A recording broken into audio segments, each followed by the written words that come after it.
Delay ಯಾಕಂತಂದ್ರೆ ಏನು ಇವನು ಕಾಣೆ ಆಗಿದ್ದ ವ್ಯಕ್ತಿ ಇದ್ದಾನೆ, ಇವನು ಮನೆಗೂ ಕೂಡ ನಿರಂತರವಾಗಿ ಹೋಗ್ತಾ ಇರಲಿಲ್ಲ. 15 ದಿನಕ್ಕೊಂದ್ಸಲ, ತಿಂಗಳಿಗೊಂದ್ಸಲ ಮನೆ ಹೋಗ್ತಾ ಇದ್ದ. ಯಾವಾಗ ಅವನು 2 ತಿಂಗಳಿಂದ ಮನೆಗೆ ಬಂದಿಲ್ಲ, ಅವಾಗ ಅವರು ಬಂದು ಇಲ್ಲಿ ದೂರು ಕೊಟ್ಟಿರುವಂಥದ್ದು. ಅಶ್ವಿನಿಗೆ ಆಲ್ರೆಡಿ ಅವರು ಮೂಲತಃ ಅಫ್ಜಲ್ಪುರ್ ತಾಲೂಕಿನವರು. ಮದುವೆ ಆಗಿದೆ. ಮದುವೆಯಾಗಿ ಇತ್ತೀಚೆಗೆ ಮನೆಯವರು ಗಂಡಲಿಂದನೂ ಕೂಡ ದೂರ ಆಗಿದ್ದಾರೆ.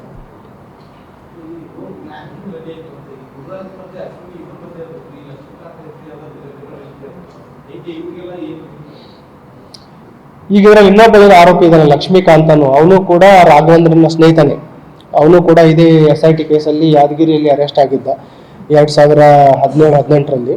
ಅವಾಗಲಿಂದ ಅವ್ರು ಪರಿಚಯ ಇರ್ತಾರೆ. ಈವನ್ ಏನು ಲೇಡಿ ಇದ್ದಾರೆ, ಆರೋಪಿ ಲೇಡಿ ಇರುವಂತಾರೆ, ಅವರು ಕೂಡ ಅವನಿಗೆ ಪರಿಚಯ ಇರ್ತಾರೆ. ಅವನ ಮುಖಾಂತರ ಇವನು A1 ಆರೋಪಿಗೆ ಪರಿಚಯ ಆಗ್ತಾರೆ.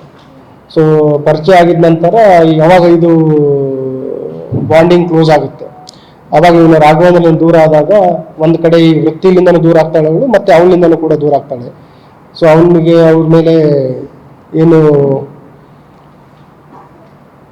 ವೈಯಕ್ತಿಕ ರೀಸನ್ನಿಂದ ಅವರು ಡಿಸೈಡ್ ಮಾಡ್ತಾರೆ ಇವನಿಗೆ ಪಾಠ ಕಲಿಸ್ಬೇಕು ಅಂತ.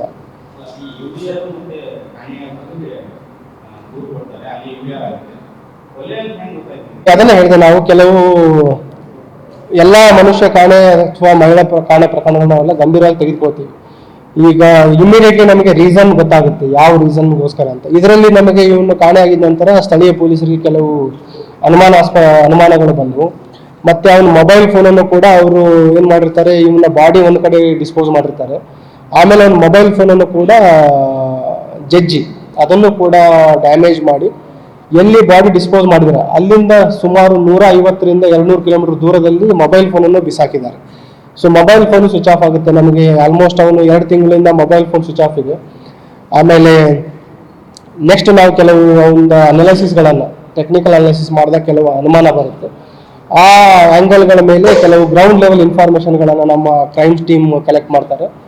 ಅದರಲ್ಲಿ ಕೆಲವು ದೊರೆತ ಮಾಹಿತಿ ಆಧಾರದ ಮೇರೆಗೆ 3 ಜನ ಆರೋಪಿಗಳನ್ನು ಸಸ್ಪೆಕ್ಟ್ಸ್ಗಳ ಮೇಲೆ ವಿಚಾರಣೆಗಳು ಪಡಿಸಿದಾಗ ಈ ಒಂದು ಕೃತ್ಯ ಬಯಲಿಗೆ ಬರುತ್ತೆ.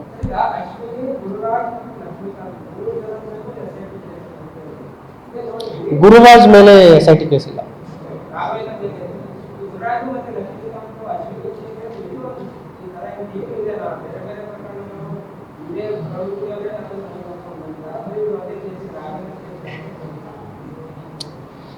ಈಗ ಇವರೆಲ್ಲ ಒಂದೇ ಟೀಮಲ್ಲಿ ಇರೋವಂಥದ್ದು. ಯಾರು ಅಶ್ವಿನಿ, ಲಕ್ಷ್ಮೀಕಾಂತ್ ಇದ್ದಾರೆ ಮತ್ತು ರಾಘವೇಂದ್ರ, 3 ಒಂದೇ ಟೀಮಲ್ಲಿ ಇರುವಂಥವ್ರು. ಮತ್ತೆ ಈಗ ಇವನೇನು ಗುರುರಾಜ್ ಅಂತಿದ್ದಾನೆ, ಅವನು ಒಂಥರ ಕ್ಲೈಂಟ್ ಥರ ಹೋಗಿ ಅಲ್ಲಿ ಇವರಿಗೆ ಕ್ಲೋಸ್ ಆಗಿರುವಂಥದ್ದು. ಮತ್ತೆ ಈ ಲೇಡಿನೂ ಕೂಡ ಇತ್ತೀಚೆಗೆ ಅದರಿಂದ ಹೊರಗೆ ಬಂದು ಅವನ ಜೊತೆ ಕ್ಲೋಸ್ ಆಗಿರ್ಬೇಕಂತ ಮಾತಾಡಿರೋ ಬಗ್ಗೆ ಹೇಳಿರೋಂಥದ್ದು. ಅದ್ರ ಜೊತೆ ಅವಳು ಕೂಡ ಅವನಿಂದ ದೂರ ಹೋಗ್ತಾ ಇದ್ದಳು ಅಂತ.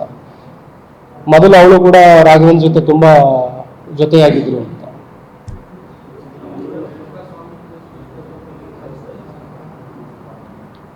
ಆ ರೀತಿ ಹೇಳಿದ್ರೆ it is basically pure individual reason, ವೈಯಕ್ತಿಕ ಕಾರಣ.